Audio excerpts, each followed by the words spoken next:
Jesus Christ supposedly rose from the dead, the Navy SEALs shot 3 pirates straight through the head. But trust me, I am not a warmonger. I oppose all these wars that we're in currently and have from the start. Talking about that, what do you think of Libya, the present situation, and how President Obama has executed it? Well, first of all, I live in Mexico now in the winter, and I live off the grid. I live an hour from pavement and an hour from electricity. I didn't even know that there was a earthquake in Japan until 5 days after it happened. I didn't know that we went to war in Libya until 5 days after it happened. It's only when I go to town once a week that I learn this stuff. And I'm down there roughly 4 months. I call it flushing out your brain, where I live solely by what's in my eyesight, nothing more. And at this point in my life, I truly enjoy that, for a break. Libya, I don't like the fact that our presidents now seem to have set a precedence that they can go to war without a declaration of war. That troubles me greatly, that we don't follow our Constitution and nobody follows the rules. Now that may be surprising from a villain wrestler who never followed rules, but wrestling and government are 2 different things. And so I don't like that, but the Libyan situation, it's really, in my opinion, my short opinion of it, it's a double-edged sword. It's between a rock and a hard place. Because you look at it, and if we don't step in, will you have genocide? Will Gaddafi murder and kill all these masses of people? And should we allow that to happen?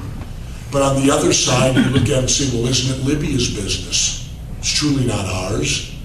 And then, of course, you have to look at the reality of it. We only interfere when there's a benefit to the large multinational corporations. Notice Rwanda. We took no interest in Rwanda because there was no money to be made. And nearly 1 million people were killed in genocide there. I read the book this winter from the general from Canada who was the head of the NATO forces, and he stated, had they merely given 20,000 troops, we could have stopped the genocide in Rwanda. But the US didn't care, Britain didn't care, nobody cared because there was nothing corporations could earn money off of there. Libya has oil, so that's why we have a great interest in Libya, because there's something the corporations can make money at, and we have to take our government back from the corporations that are running it today. And the first move would be to follow Ron Paul's lead, follow John Kennedy's lead, and let's audit the Federal Reserve and let's get control of our own money, because he who controls the money controls the country. It's that simple, ladies and gentlemen. And our government does not control the money. The Federal Reserve does. And I might add, was put in illegally back in 1913 or whatever. Our Constitution said you couldn't have that, but they did it anyway. And whatever happened to 2/3 of the states have to vote to ratify an amendment to the Constitution, which didn't happen when that took place. How did the name Jesse the Body Ventura come about? Well, the body came from the fans. I guess they liked what they looked at. Jesse Ventura came about because I was in a unique position going into pro wrestling and being a villain. And when you go, in the old days of pro wrestling, when you went in as there really was good versus evil, that was the way it happened. And when you were evil, or as we referred to a heel, you got heels and baby faces, as we called them in the business. The baby face is Mom Apple Pie and the girl back home. The heel is me. And when you're a heel or a bad guy, it served a great purpose not to wrestle under your real name, because there were a lot of, shall we say, real excitable fans who could pose a threat to you and your family. It was that bad. So heels were always wrestled under another name, so I got the good fortune, which not many people can do, to name myself. We're all named by our parents. I got to name myself.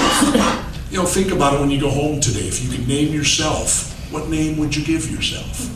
So I always loved the first name Jesse. It had a nice ring to it. And I was going to be a surfer from California, bleach blonde hair and all that, because nothing angers a crowd more than a man with long blonde hair. For some reason that irritates people. And you had to do things to irritate people. That's how you made money. So I started matching. I pulled out a map actually of California, and I started matching the name Jesse. And when I saw Ventura, California, Jesse Ventura, the light went off. I said, at that point I became Jesse Ventura. And as I said on one interview, I think it was with Piers Morgan the other night, or last week, because it was taped, I said, I will kill him. I created him, I will kill him. And what I mean by that, not literally, I will go back to who I used to be, and I will never ever appear in public again, and that day will come that I will make that decision to do that, unless something radically changes my mind not to. Moving over to somebody that some critics say is very similar to you, even though it doesn't appear on the surface, is Sarah Palin, independent of party, speaks her mind. How do you comment to those critics that say that you and Sarah Palin in many aspects are similar? And what do you think of her personally? We are not anywhere similar. For anyone to make that comment, whoever makes it's an ignorant fool. Didn't Mr. T used to say that? Ignorant fool. Fool, you know. But because of the simple fact of this, Sarah Palin's a quitter. You don't go through Bud's training, basic underwater demolition SEAL. If you say the words "I quit" once, you're gone. You're gone. You know, well, today they got the bell. You ring the bell. In fact, it was my class that presented the bell. We had our 40-year anniversary this year, and we got T-shirts made up, the Hell Bell, 40 years of tradition. So it's my class that presented what you see today, the bell that quits. Sarah Palin's a quitter. How could anyone give her credibility to think if you elected her president and the going got tough, she wouldn't quit? She quit being governor to go get rich. That's why she did it. She saw dollar signs, like many good Republicans do. And there's nothing wrong with making money, don't get me wrong, but when you make a commitment to the public and you say, I want your vote, I believe that's a contract. That's a contract with the public. If they elect you, you ought to serve out the office no matter what happens. You notice I only do one term. Like I said, I go back to the private sector. Imagine that novel concept. Do it and then go back to what you used to do. But because of that, there is nothing you could compare me and Sarah Palin to. She's a quitter. That's what I'd call her, a quitter. Like I made the statement, she could never be a SEAL. She quits, you know? And so we're not at all alike, you know? I advocate for the abolishment of the political parties, you know? I don't support them. How did 63 documents the government does not want you to read come about?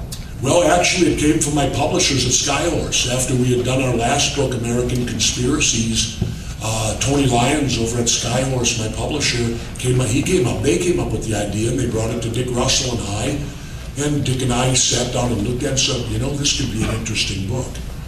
And this was before WikiLeaks that all this happened. We were actually working on it months before WikiLeaks broke.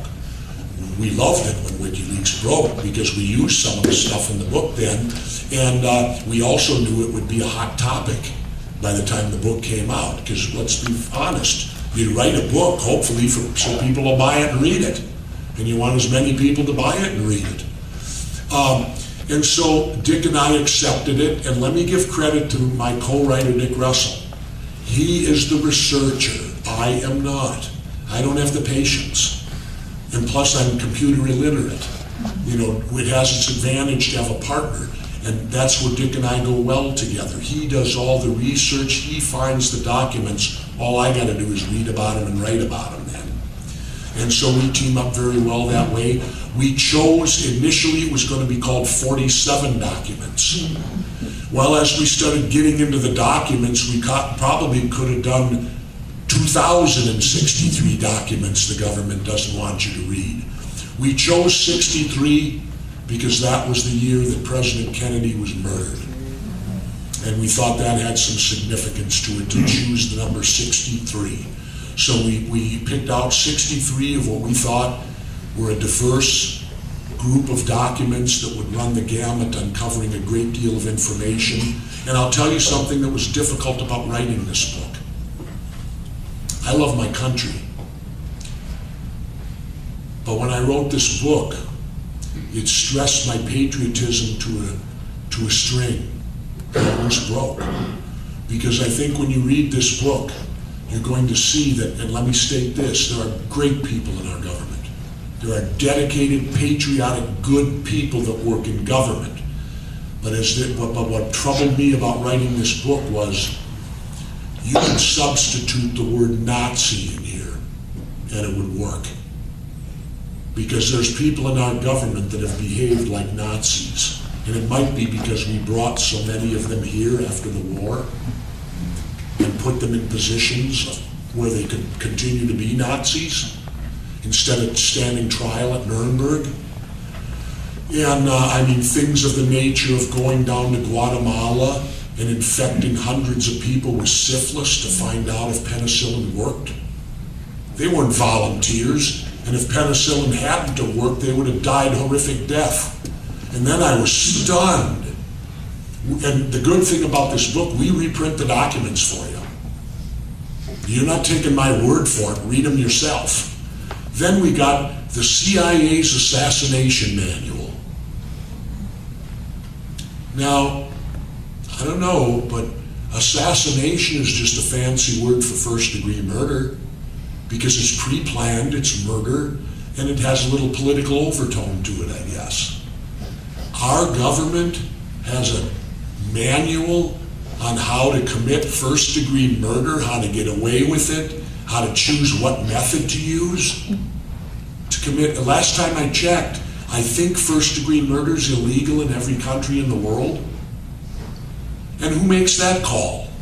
Who decides who lives and dies? Who gives the United States the all-encompassing power that if there's some leader in a South American or third world country that maybe doesn't let the United Fruit Company come in and rape and pillage their land, then now we're going to make the decision here that we're going to murder another country's leader.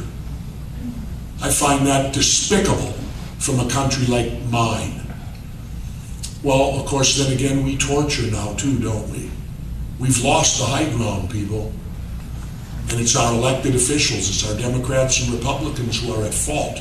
It's not the unions in Wisconsin and Ohio who they're now trying to break and put all the blame on. Ooh, all our bad deficit is due to these union people wanting $1 more an hour. And yet nobody on Wall Street's going to jail, are they? For that 2008 mess that they planned and carried out to rape and pillage and destroy. I think there's a concerted effort going on to destroy the middle class in America. Because the middle class's greatest investment used to be what? Your home, exactly. And they're destroying that. The home was what you could invest 30 years in, and it would pay off in the end. That's what the middle class working person had. And now they're destroying that. And I think it's being done by a focused effort to do so, to make the United States like any other third world country. We have only rich and poor, and nothing in between. Two interesting documents you have in the book is one about the CIA's human behavior program, and secondly, about what the Defense Department knows about the U.S. food supply. Could you briefly, without giving out too much information, could you briefly discuss? Well, what was the first one? About the You guys got to remember, when you do these book tours, they get you up at 4:30 in the morning, you go to midnight, and then you're up against the next day at them. So, you know, now and then I got to get reviewed, and sometimes I don't even remember the damn document because there's 63 of them. Because Dick and I are already on to another book. We've been working 3 months now on our next book. So this is like a review for me too. I finished it before 2011 arrived. And so now I'm back reviewing it again because you're back out on the book tour when it actually gets published. So first one was the CIA's human behavior.